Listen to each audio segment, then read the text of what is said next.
Hello, good morning students. आज आप लोगों को एक्टिविटी 1.4 से समझना है। Make a list of any 5 food items that you like to eat and name their sources as well as mention the plant part from where you get the. आप लोगों को क्या करना है, आपका पसंद वाला 4-5 फूड आइटम्स का एक लिस्ट बनानी है। उसका सोर्सेस लिखना है, मतलब वो प्लांट से मिल रहा है या मतलब वो फूड आइटम बनाने के लिए जो इंग्रेडिएंट्स आपने यूज़ किए वो उसका सोर्स, मतलब वो प्लांट से है क्या वो एनिमल से। और उसके अलावा एक और कॉलम बनानी है, क्या है वो प्लांट से, ये वो इंग्रेडिएंट्स प्लांट से है तो वो प्लांट का कौन सा पार्ट है, मतलब वो स्टेम है, लीव्स है, रूट है, ये भी आपको लिखना है। मतलब ऐसा है कि टेबल बनाना, 4-5 फेवरेट वाला फूड आइटम, नेक्स्ट कॉलम में उसका सोर्सेस मतलब इंग्रेडिएंट्स का सोर्स, और तीसरे वाले कॉलम में वो प्लांट पार्ट है तो वो कौन सा पार्ट है, मतलब लीफ है क्या, रूट है क्या, सीड है क्या, ऐसे लिखना है। ठीक है, तो एक आप लोगों के लिए कर रखा है इसमें पोटैटो करी, उसमें पोटैटो है, चिल्ली है, ऑयल है। तो पोटैटो देखो आप प्लांट का स्टेम है, चिल्ली वो प्लांट का फ्रूट है, ऑयल कहाँ से आया है, वो प्लांट की सीड से आया है। इसी प्रकार आपको करना है। Do not try to eat unknown plants, some plants could be poisonous. इसमें क्या दे रखा है, अननोन प्लांट्स को खाना नहीं है क्योंकि कुछ प्लांट्स पॉइजनस भी होती है। स्प्राउटेड सीड्स और some pulses are also good source of energy. कल आप लोग समझ रहे थे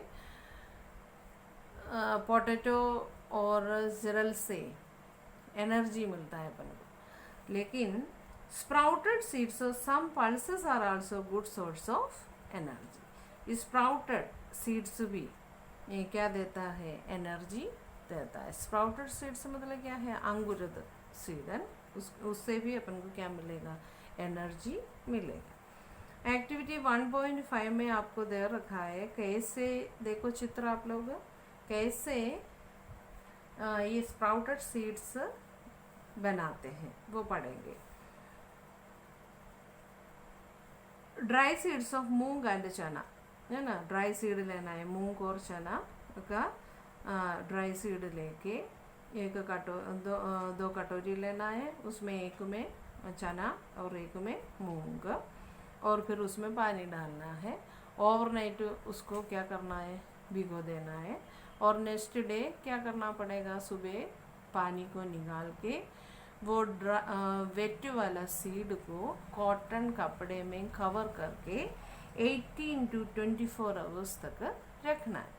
फिर आप देखेगा तो आपको क्या मिल जाएगा, you will observe small white structures grown out of each seed. ये 18 to 24 आवर्स के बाद आप देखेगा तो उसमें वाइट स्ट्रक्चर्स देखो, इसी प्रकार आपको मिल जाएगा। इसे बोलते हैं sprouted seeds.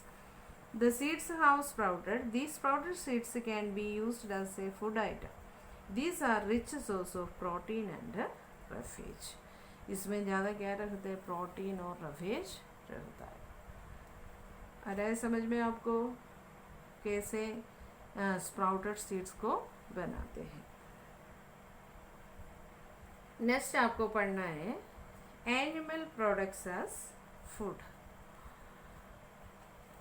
Animals have been classified on the basis of the product they yield as food for human beings. Milk. Cows and buffaloes come at the top of the list of milk yielding animals. Cows और buffalo से अपन को क्या मिलते हैं, दूध, milk मिलते हैं। Goat, camel, etc. are also domesticated for the same purpose. Goat, camel से भी दूध मिलते हैं, मतलब दूध के लिए इन्हें भी अपन डोमेस्टिकेट करते हैं, मतलब पालते हैं। Buffaloes milk is generally used for producing various milk products. Buffalo की मिल्क से क्या बनाए जाते हैं, अलग अलग प्रकार के मिल्क प्रोडक्ट्स बनाया जाता है।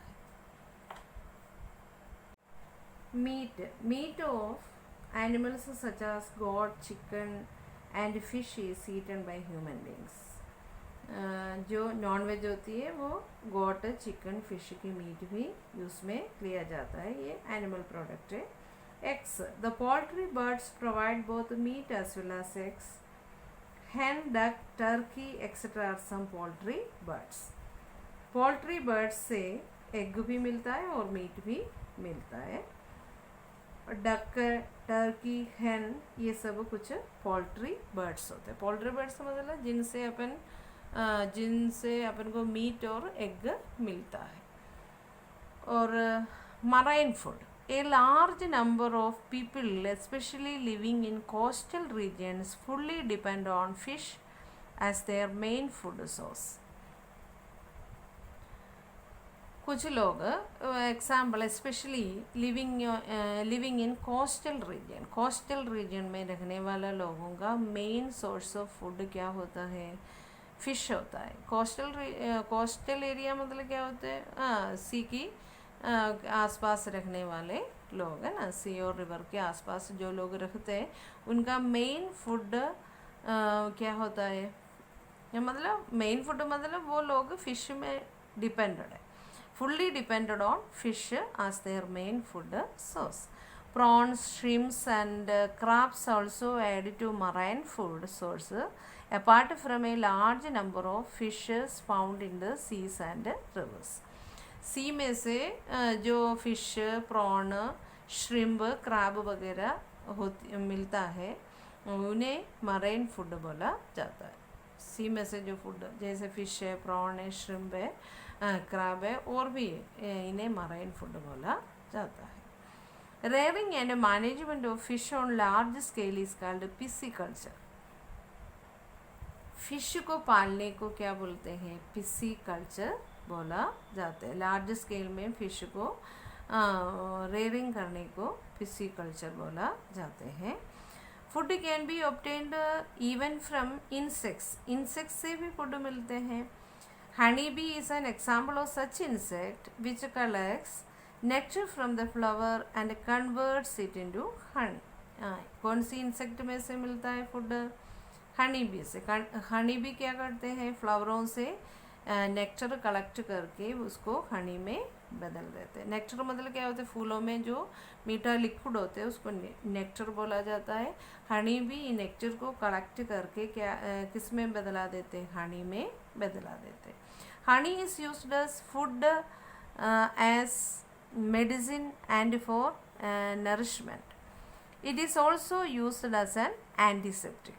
हनी किस किस का काम आता है? मतलब it is used as a food में यूज़ में लेते हैं, मेडिसिन की रूप में, और ये बहुत न्यूट्रिएंट्स रिच वाला एक फूड होता है.